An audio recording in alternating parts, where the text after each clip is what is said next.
The battle to end DACA is heating up as Texas and 6 other states sue to end the program, allowing young immigrants to work and go to school in the United States. Texas Attorney General Ken Paxton says he hopes the lawsuit ends what he believes is an unconstitutional program. New for you here at 10 o'clock, our Marianne Martinez is live in Dallas to talk more about this.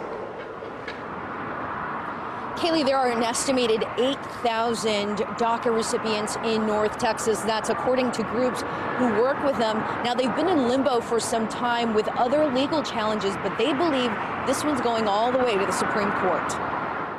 DACA was an attempt by President Obama to enact a law that Congress had repeatedly rejected.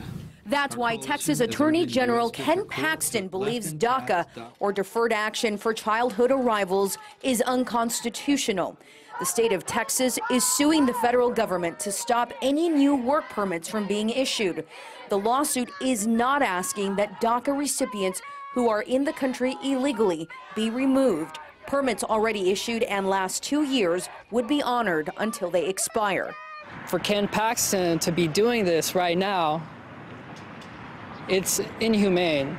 Juan Carlos Cerda is one of thousands of young immigrants in North Texas who was brought here by his parents illegally and who is able to work in the country legally or go to school because of DACA. His work permit expires in less than 6 months. He's in the process of getting a renewal. Just last week, a federal judge in Washington ruled the government must keep issuing the permits. That means that unelected federal judges are forcing the Trump administration to leave an unlawful program in place indefinitely as legal challenges drag on.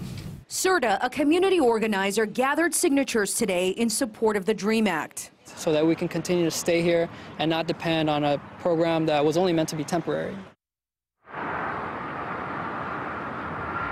Now, Cerda understands, like other DACA recipients do, that if this makes it to the Supreme Court, their decision will be final. So he says it's a roll of the dice. Reporting from Dallas, Marianne Martinez, CBS 11 News.